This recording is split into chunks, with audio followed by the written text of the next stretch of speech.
recording this right in the aftermath of the US presidential elections. I was asked before the elections, obviously after the elections, what difference is this going to make in regards to US foreign policy, or even domestic policy for that matter? And the answer is absolutely nothing. If the special interests that drive US foreign and domestic policy have not changed, then a change in the White House or a change in Congress is not going to change anything either. And as a matter of fact, I've already done a video about this. I will put the link in the video description below and in a pinned comment at the top of the comment section. Who really controls US foreign policy? I explain all about continuity of agenda. I use the encirclement of Russia from 1993 to 2024 as an example. And I show how each and every president played their role, working their way toward this proxy war being fought against Russia right now in Ukraine, including President Donald Trump during his first administration. And so the only thing that is going to change are the lies that we are told as to why things are not changing, and the excuses whoever so happens to support the US president at any given time make for why their candidate that they voted into office is not doing what they promised to do during their campaign. That is the only thing that will change.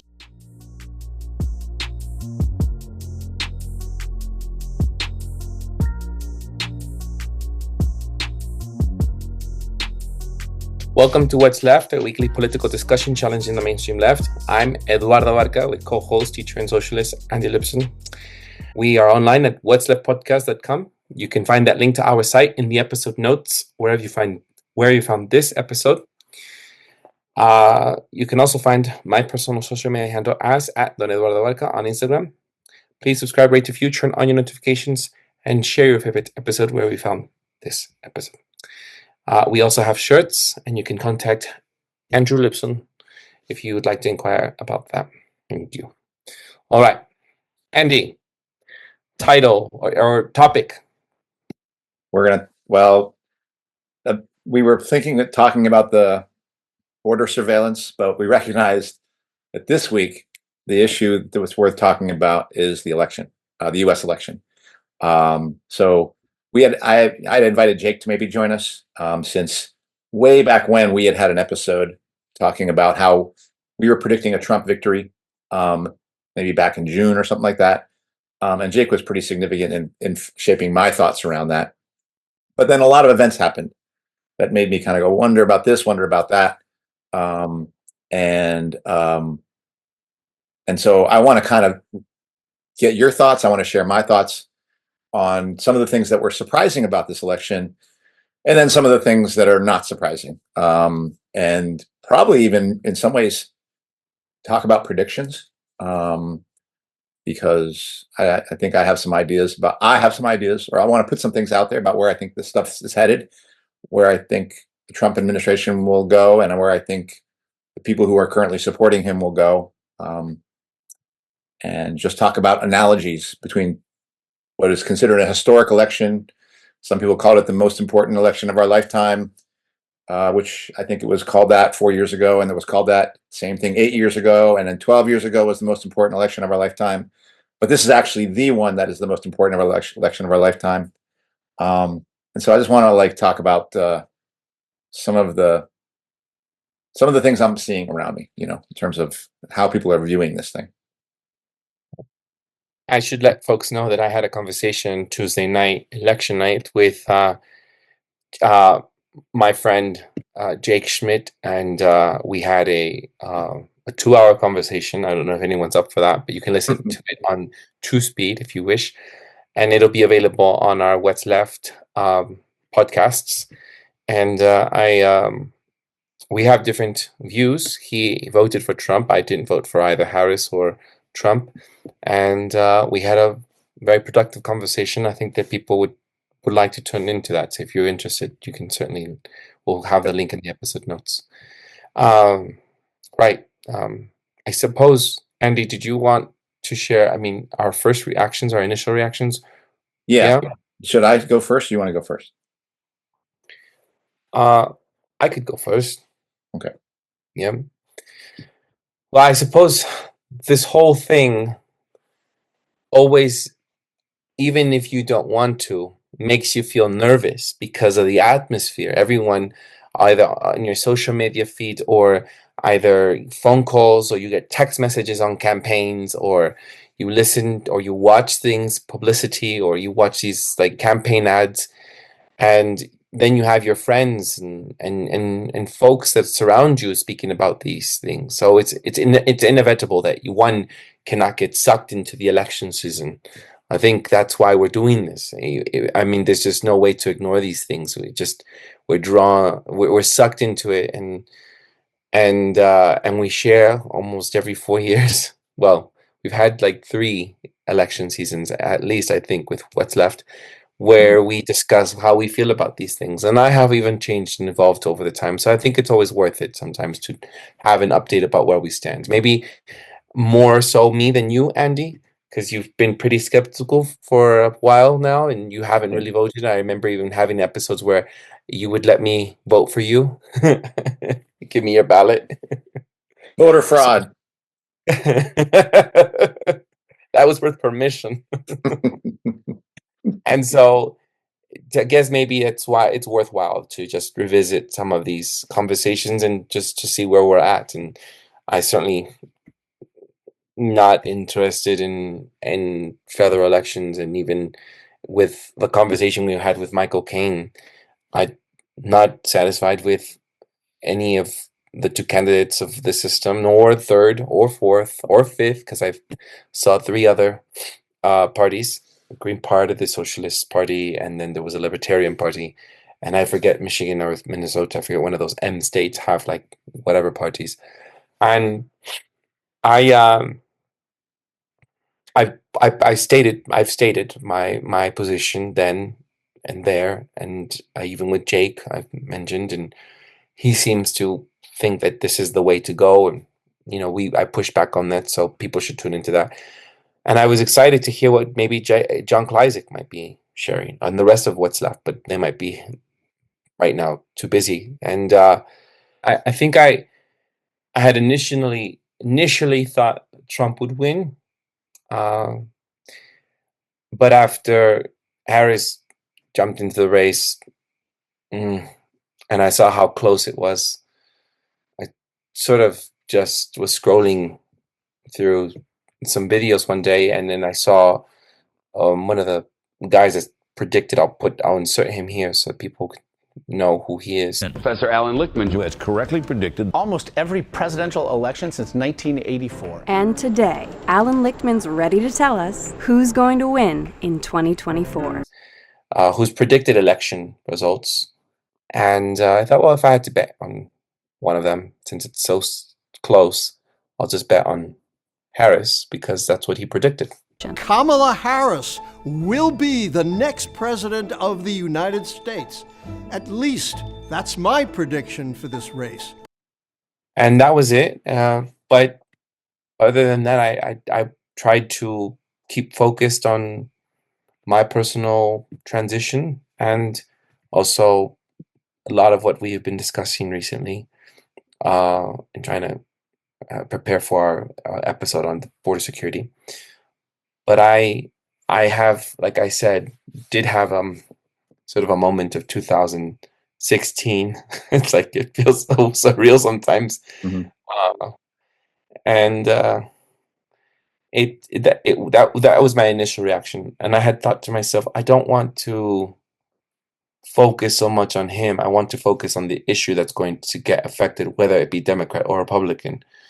And that is the issue of the border. And so that's what I've been trying to keep my focus on, and not be distracted by how many of Trump's family are going to be in the White House, or how is the transition going to be, how awkward, what's this or that. And and I think I mentioned once that I met Kamala Harris once, a long time ago in California. She was campaigning in California, and she walked into a Goodwill and said hi to me. Anyhow, what were your initial reaction? Well, like I said, I was pretty sure Trump was going to win way back when. Then I saw this back and forth, and like you, I watched Harris get pushed by the mainstream media, and I was like, And then I saw Trump kind of like seemed to disappear for a while. Like, kind of his campaign seemed to be flagging. Some of his people who were some of his supporters were like, "What's going on with Trump? He needs a boost." And then I was like, "Oh, I wonder if they're going to go with if the ruling class is going to go with Harris." Like, okay, possibly, but I had thought Trump. So I vacillated there, but then in the last weeks, I became more convinced. No, this is going to be Trump. But I tended to think, like, I leaned towards the direction of it being Trump. But what I really was preparing myself for was this long, drawn out election after the election, like a bunch of drama, not on November 5th, but 6th, 7th, 8th, 9th, 10th. And that's the part. You mentioned that you were nervous. I wasn't nervous about who was going to be president, but I was sort of like, oh God, I just want this thing to, like, be decided quickly. But I did not think it would be. I wanted it to be decided quickly, but I didn't think it would be, because I thought there was going to be some kind of jockeying going on. And that's what I was preparing myself for. And I was going to prepare myself for, the major, all the statements of this is a false election and fraud and things like that.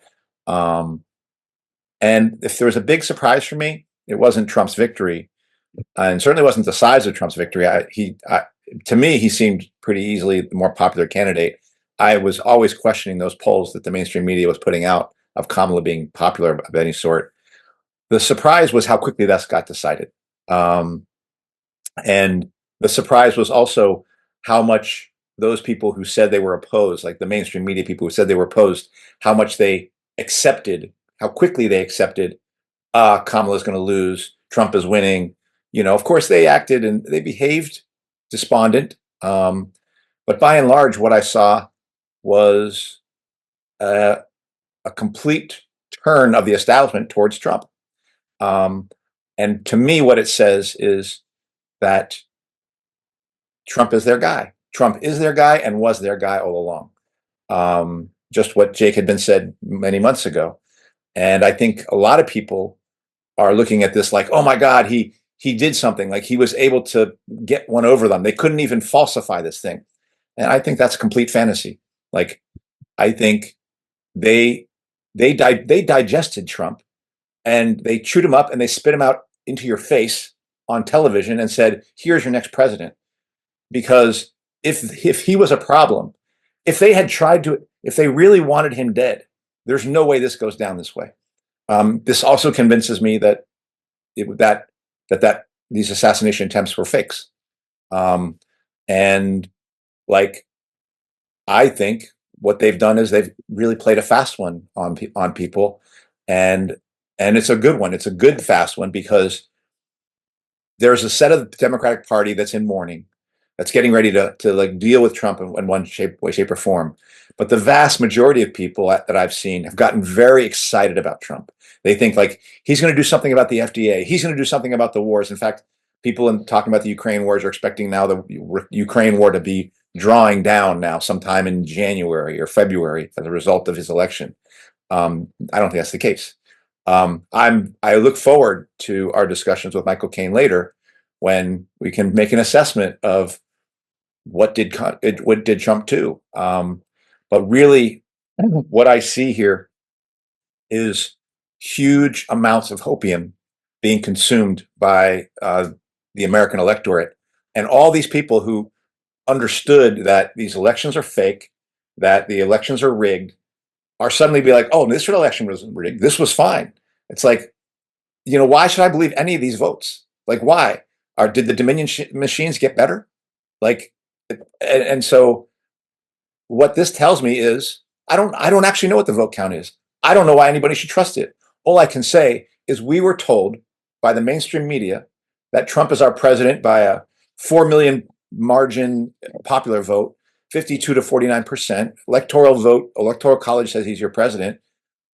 But it was easily digested and easily presented to us, with no real sense of a ruling class bracing itself for a problem. And so we now have, in my opinion, we have the Republican version of Obama. And he is the candidate of hope for disaffected Democrats, for freedom movement people who were desperate for a win. And now they've essentially handed themselves over to this candidate, and I think are going to proceed to spend the next year to 2 years making excuses for him when he doesn't deliver on any of the things that people are expecting from him. Because already I hear people saying, well, now that he's won, the Democrats are going to come in even harder now. And actually there's going to be more censorship. There's going to be more problems because the Democrats are going to double down on all the bad things they did under Biden. And Trump's not going to be able to stop that. Well, this is all the same things they said about Obama when Obama won in a landslide back in 2008. He had his Senate, he had his House, and nothing. He basically delivered his base over to the ruling class and destroyed the anti-war movement. And I think Trump's going to do the same thing to the electorate that is so enamored of him. They've got their guy in place, and now people are going to just be suckers. And that's unfortunate. Can I ask you a question though, Andy? Since you've not voted for how long since? Back probably the last time was 2004, if I remember. And I'm only asking you this question because you've had longer time since you've not voted for a while. So if you could just share with us, remind us again, what made you stop voting? Well, I basically became more and more convinced that voting was a scam to keep me involved in their system and keep me involved in thinking that there's something up in there that I can make a change with. And I became more and more convinced that not only should I not vote, but I should be making the case to others not to vote, because the election system, we live in a dictatorship, and the election system is there to obscure the fact that we actually live in a dictatorship. We don't live in a democracy. And that's another thing that's been resurrected now, is like a lot of people who were questioning the democracy in the United States are now re-singing its praises because it produced this wonderful election and this what's it called? Pleasant or transfer of power that was not abrupt, that wasn't crazy, that respectable transfer of power with Kamala resigning, giving a good resignation speech supposedly. Trump basically saying, extending his hand over to the Democrats, saying, we're going to make friends again, which is exactly what Obama did. And so Trump is. I think somebody should make one of those posters of Trump that's like blue and red and with hope underneath it, and make him be the Obama of 2024.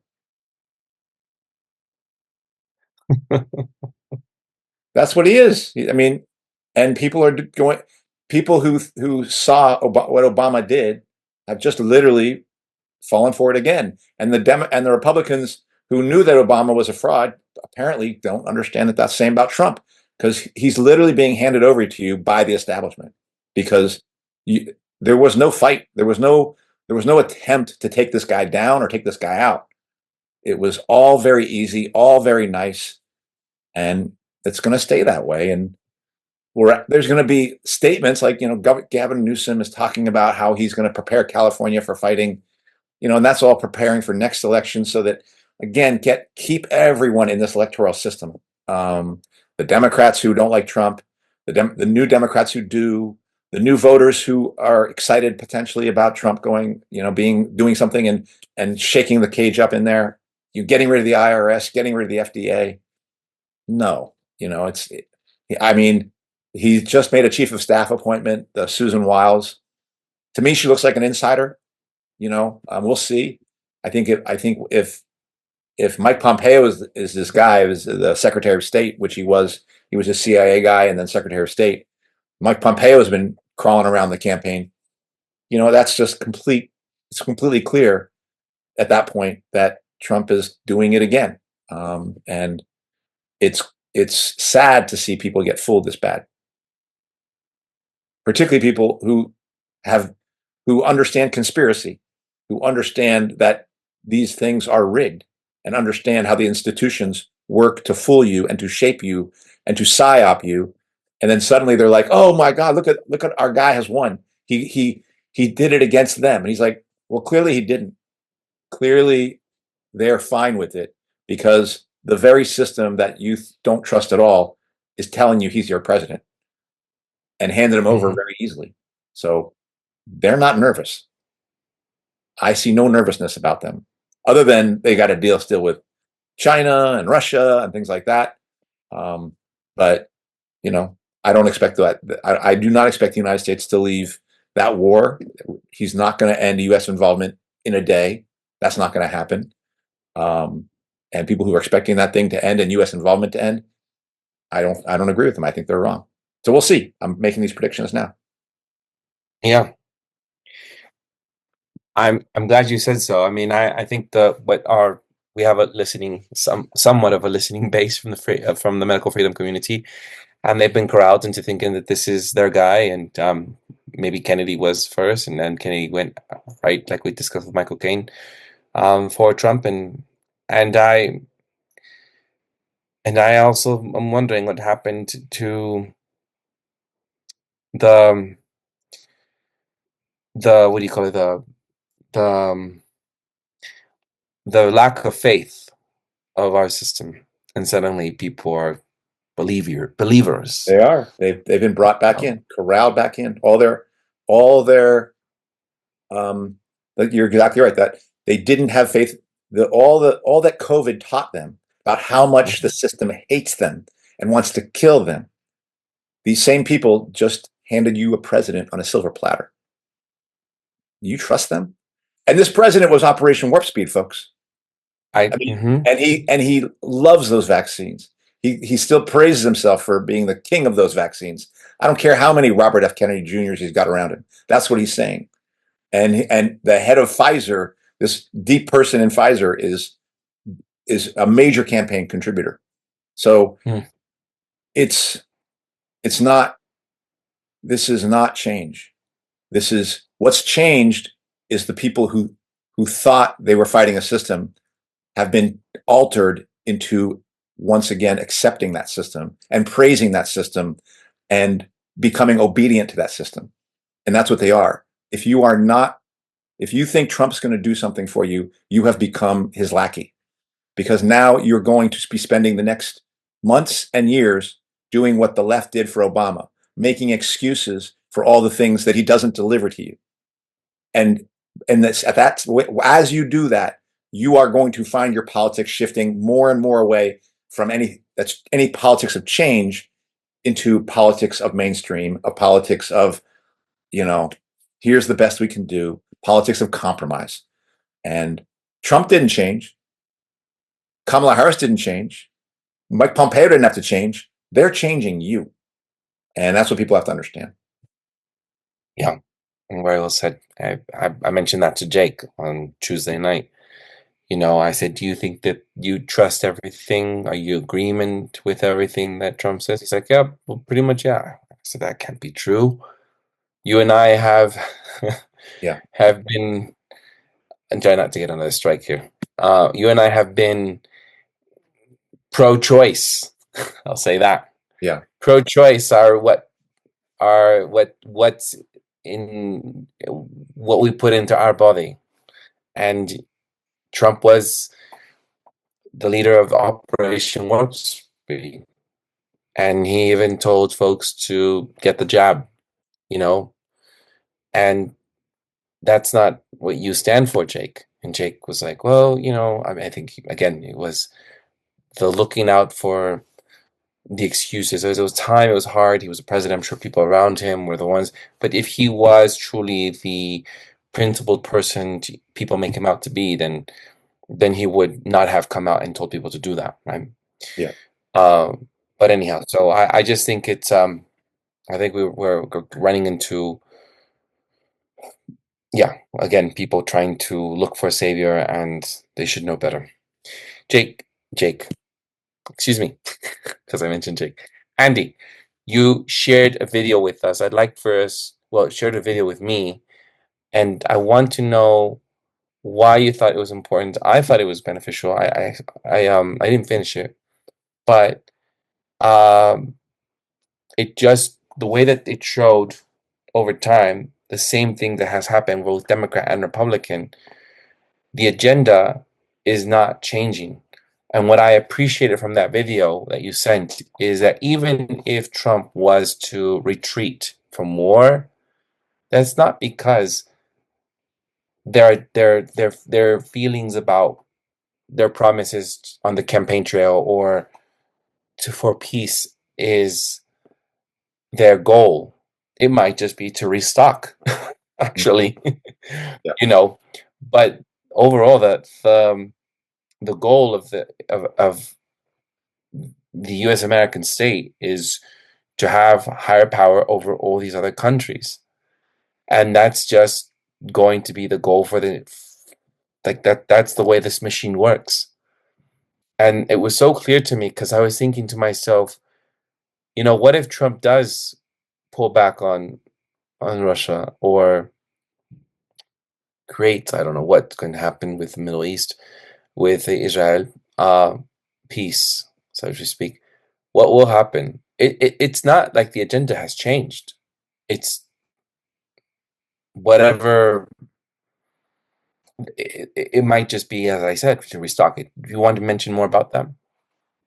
Yeah, I mean, we're going to open with that Brian Berletic's analysis, post election analysis, of basically saying that there's a continuity of policy in U.S. foreign policy in particular, and there's a continuity of policy of U.S. internal policy of attacking its own working class and making people's lives more miserable and extracting wealth from workers and sending it up towards corporations and the wealthy. But so he basically just says, look, nothing fundamental is going to change. And that's true. Trump is not an anti-war candidate. Trump is a pro-war candidate. He definitely wants to defeat China. The U.S. ruling class wants to defeat China. He's their best guy to defeat China. That's what this says. His election, or I would say his selection for you, has now said that we have to understand that as the U.S. ruling class saying, this is our guy to get us through these choppy waters we're in right now in relationship to Ukraine, in relationship to the Middle East, and in relationship to Asia. And ultimately, the goal is to challenge China. And this is the guy they think is the best person to take them through that. Now, Brian Berletic, I think,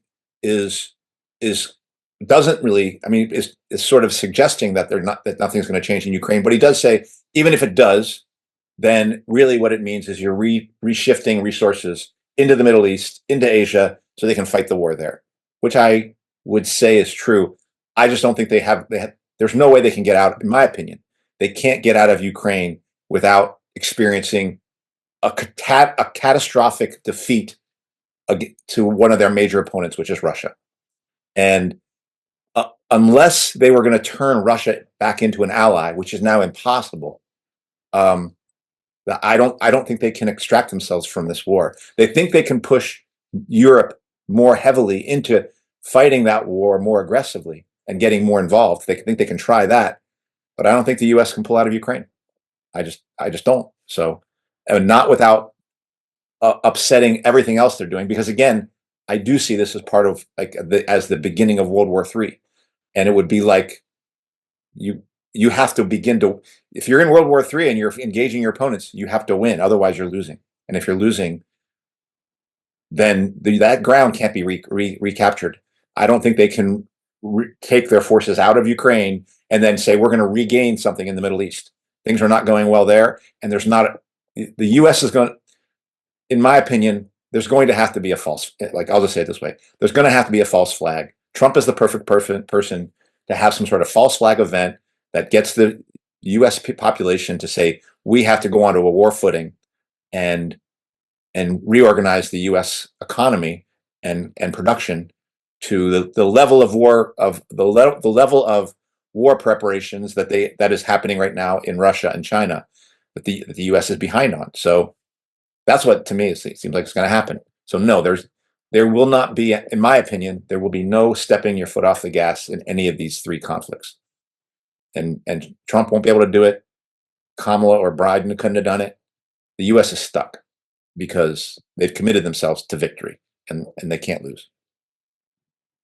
Do you think? What about the occupation in Palestine? I think it's just going to be completely overtaken. Yeah, I mean, I think they're going to have to move towards a more aggressive position there. They have to find a place to win. And right now, the best place to find a win is there. And it's the only place they could find a win, but there's no win there. I think Israel is going to find itself ground into a tough quagmire in Lebanon. And I think it's going to find itself with a very difficult and possibly overwhelming opponent with Iran. And I mean, I hate to say it, but I think the only way that Israel is going to change the game is using nukes. And there's going to have to be some kind of justification for that. That's why I'm just feeling like the peace candidate, like, oh, remember, Obama was the last peace candidate who escalated all these wars. Now we have peace candidate round 2, Trump. He's the perfect guy to basically sell your war to, because he is the reluctant warrior.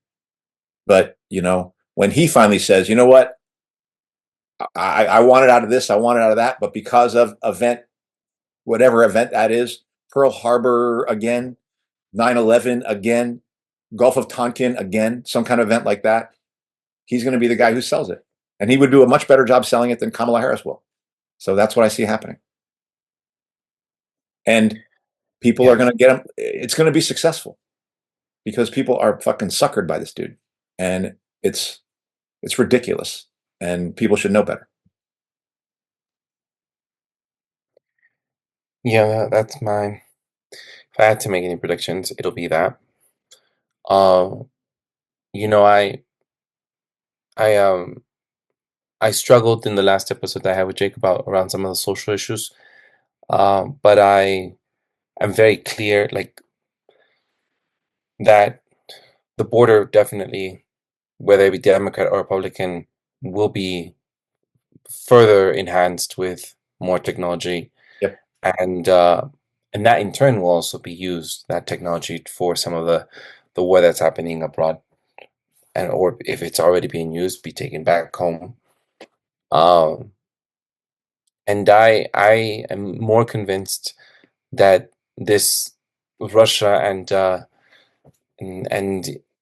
U.S. American relations will always be that contentious, and by what you shared with the video that forget his name at this time. Ryan Berlin. Thank you. That's the overall goal. It's to make sure that you have a hold on other countries' powers, that you are still at the top and at the food chain. And that is a threat if you continue having nukes, if you continue having those countries pose threats. And so those are the things that the two issues for me that I'm looking at during this time. I think about how difficult maybe that it'll be with the legislations, domestic legislations will be held around abortion and other issues. But I guess for me, though, it would have been a different time had I done an episode maybe 2018, and my positions on those issues have changed and shifted. Someone who has been an environmentalist, someone who believes that we have to take care of our planet with whatever we have left to sustain ourselves, and to also, I think these are the issues that are now concerning me the most. It's no longer just planting trees, which I still, as someone who studied permaculture, still love trees and still want us to grow on our own food.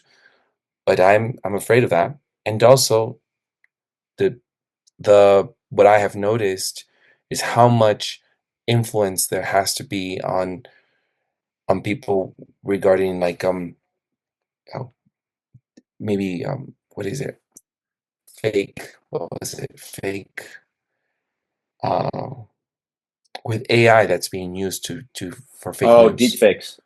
How Deepfakes, thank you. Yeah. You know, how much of the technology is being developed and will be used to distract us and to have us believe things and not know exactly what's happening in real time because we're so glued to our phones and to our screens.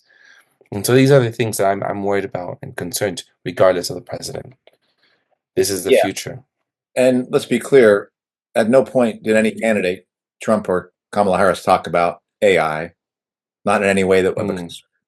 I mean, both of them are promising more use of AI for surveillance on the border. And they certainly are both fans of blockchain and the digital IDs and the ideas of moving towards digital currency and things like that. So that's not going to be challenged by Trump either. He's got Peter Thiel in his back pocket, or Peter Thiel's got Trump in his back pocket, basically. And so none of those things are going to change, or rather, those attacks are going to continue, and more aggressively from a person who, unfortunately, people see as some sort of savior. Freedom people seeing him as a savior when he supports Operation Warp Speed slavery. That's what he supported. Not just the jabs, he supported all the PCR testing, all the institution of the surveillance, Palantir, getting the Department of Homeland Security involved. He was in on all that. So this is a guy who supported all the horrible things that happened to people between 20 and 21 and 22, the last 2 or 3 years, and everyone's just now suddenly cheering his election. So it's absurd. I do want to say something about the border and go a little bit to left-wing hypocrisy for a minute. It is irritating to hear left-wingers and people who support Democrats and liberals wring their hands over, oh my God, look what's going to happen to the immigrants. Look, they're going to be deported now. I'm like, dude, do you remember Obama was called the deporter in chief and you fucking defended that motherfucker? Now you're worried about this guy deporting immigrants? Yeah, that's going to happen. But it happened with your guy too. So you only seem to cry when Republicans pick up immigrants and send them across. You're fine with it when your Democrats do it. It is that level of hypocrisy is disgusting to me. It's worse to me than I'm disappointed with my freedom-loving allies in falling for Obama. I mean, for Trump. But I guess, they tricked us again. Here they go. But to hear people talk about, oh my God, what's going to happen to immigrants now? It's like, you don't give a shit. This for you is a way of talking about Trump. Because when Obama was doing this shit and Clinton was doing this shit, militarizing the border, you had nothing to say then. So this is bipartisan, folks. The U.S. ruling class is dedicated to surveilling the border because it's dedicated to surveilling us. And there's no division between those things. If you think you can strengthen the state, make your state stronger by allowing it to defend its borders, you are giving it the power to use its power against you, and that's all you're doing. So I think we're in a really bad situation. I think this election was a huge win for the U.S. capitalist class. They still have all sorts of difficulties abroad, BRICS and China and Russia. They're still in a real big pickle there, but they've got their people completely fooled and bamboozled. And oh well, here we go again. Yeah.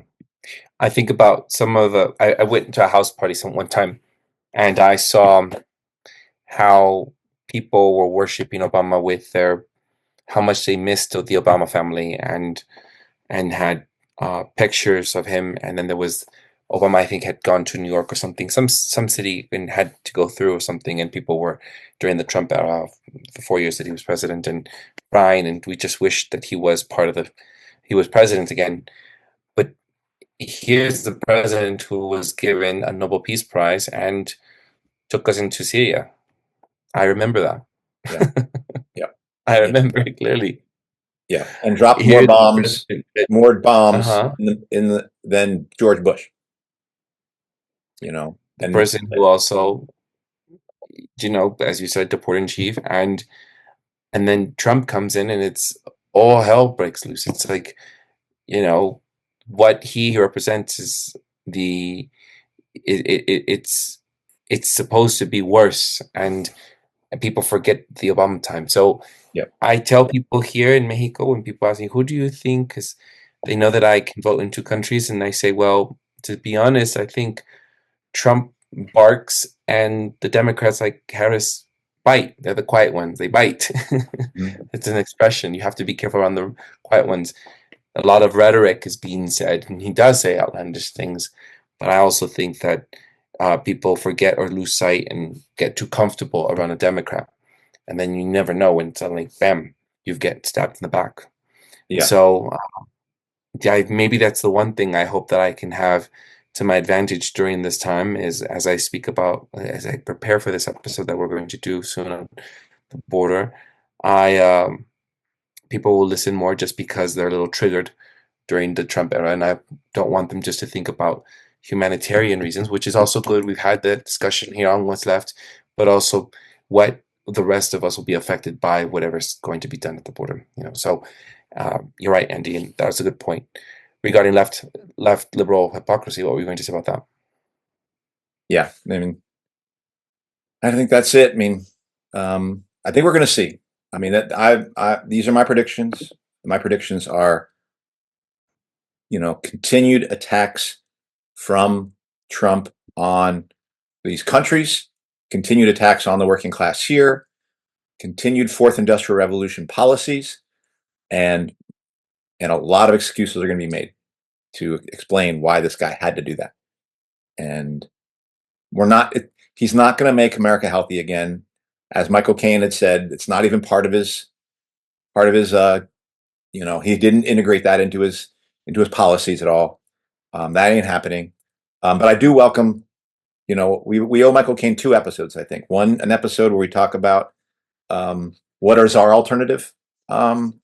And then later, I think we want to come back and revisit how well did this whole Trump thing turn out.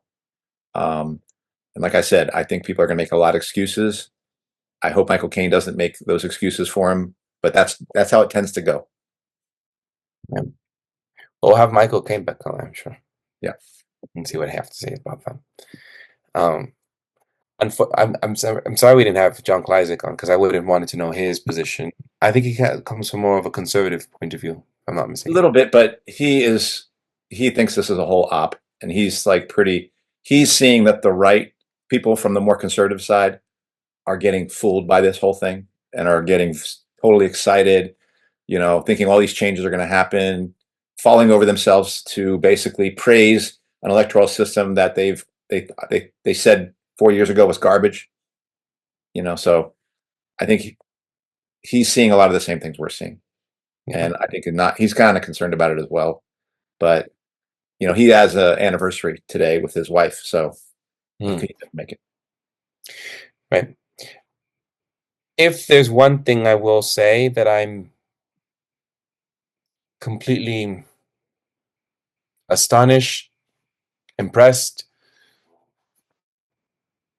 a bit odd, is the uncommitted movement that made a difference and that showed that they would not vote for Harris, even if Trump won. And they stood by principle because there was no real movement on the ceasefire that was happening on Gaza. And if that made a difference, oh well. I'm either way, yeah. Biden or Harris, I didn't vote for either. But I think just on principle, I have some issues around it, like I expressed to Jake Schmidt on Tuesday night, that they weren't going to hold their noses and pick Harris just because Trump was worse. The whole this whole dual thing on the what's it called, Andy? Help me out here. Better of two evils. Oh, lesser of two evils. Yeah, lesser of two evils. Thank you. I want to see what the analysis of the election results are. Edit my part on making a difference. I want to see first, but I think there was in those states that would have large Arab majorities, like Michigan, things like that. Yeah. And so if that's the way of punishing, I mean, I don't think that's the only way that you should punish. That people should go on the streets and do something else other than that. And we'll have an episode for that for Michael Caine. But what are the alternatives? I just don't move by people who are principled, and that's fine. Yeah, I think I have a different assessment of that. First off, the leadership of Uncommitted went pretty hard for trying to get Kamala Harris elected. And I think that the folks who left that but then went to Trump, there's nothing there. Like, they should have stayed uncommitted. They should have stayed out of the whole thing. Now, if they went to Jill Stein, maybe you can make a case for that. But maybe that's what they did, but I definitely know that the leadership of the Uncommitted tried to drive people back in that. The base didn't. There was a lot of people on the base that I think I was listening to. Right. That I had a pulse on. I'm not sure what the leadership did, but I guess I would then on that part I would agree where people stuck to their guns at least and didn't go with Kamala. And yeah, maybe I'm being a little too harsh to say, because they could have gone for like a third party, somebody who is saying the things that they want to hear. And I can understand that, I suppose, at one level, but yeah, I'm a little negative right now. So yeah, that's all right. Yeah. Well, as we conclude though, that we'll have those. I want folks to know that we'll have those 2 episodes in the coming weeks. The border security episode we promised Michael Caine, and then the episode on what is the alternative, because that's also a question. My brother was going to come on Tuesday night for the episode that I was doing with Jake, and he was part of that group of people of like, all right, but if I don't vote, then what do I do? Right. And that's the kind of question I want to answer, which was Michael Caine also posed that question for us. So I want to have that episode to be able to share. Yep. Yeah. So these are our thoughts. And if anyone thinks differently or however they're affected, I mean, I'm sure they can share it with us. Exactly. And before we get off and we conclude, I had tried to do an episode with my friend Jake this week, and I wanted to do it live, but we couldn't. Right. Why couldn't we do it? So just before we conclude, you just share with us. We've got 2 hits in a row for medical misinformation. One, we got hit, and that was during our Michael Caine episode, and I actually took out the offending piece. We still got the strike, but I took it out so that the episode could be uploaded. And then they gave us another strike on the episode where I was talking about World War III. But no, how do we stop a coming World War? Which was a panel we were having that Emmanuel Pastriche invited me to. And that episode's going to come. There's going to be a lot of what's left stuff coming your way, actually, in the coming after Sunday, at least if you're on YouTube. But they're giving us strikes now. So we're only 2 strikes away from having our channel pulled on YouTube. And I don't want to put a new channel up on YouTube. So if you ever find that we're gone for like 2 weeks in a row, that means we're gone for good. And check us out on Odyssey, Spotify, iTunes, Rumble. I'll mention all of the platforms. Yes, all the other platforms that Eduardo always says at the end of our thing. So yeah, because YouTube is trash. That's just what it is. Yeah. We've been down this road before, and it always seems I get nervous about, but I'm getting more and more clear that this is the road we're going to have to just take. And we do have an alternative, What's Left. We've discussed it before. You and I have gone back and forth on it, but eventually we're just going to be taken down because of the things that we are sharing.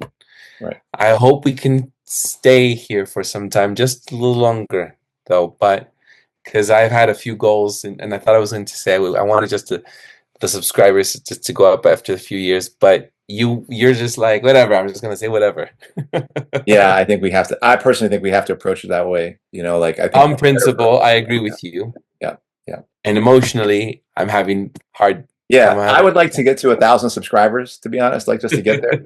But we don't, and we'll just build ourselves up on Rumble, which I think would be a great place to try to build an audience there. Yeah. Well, anyhow, thank you for updating, because I'm sure people are like, what's going on with What's Left on YouTube? So yeah. All right. So here, let's take us out. All right.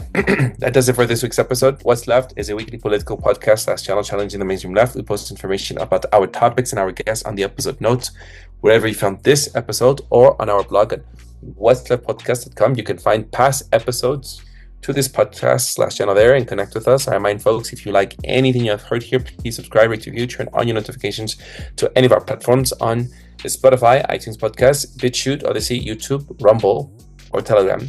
You can find our blog and any of those links in the episode notes wherever you found this episode.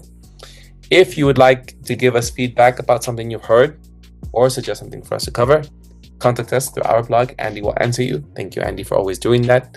The best. And I'm finding a lot of edits on what I'm doing on the other episode. Just thank you so much for what you do, Andy. Big shout out to Andy's edits, Andy's always contribution in uploading everything. I'm Eduardo with co-host Andy Luzon, and you can check us out next time. Thank you all for listening. Ciao. Bye-bye.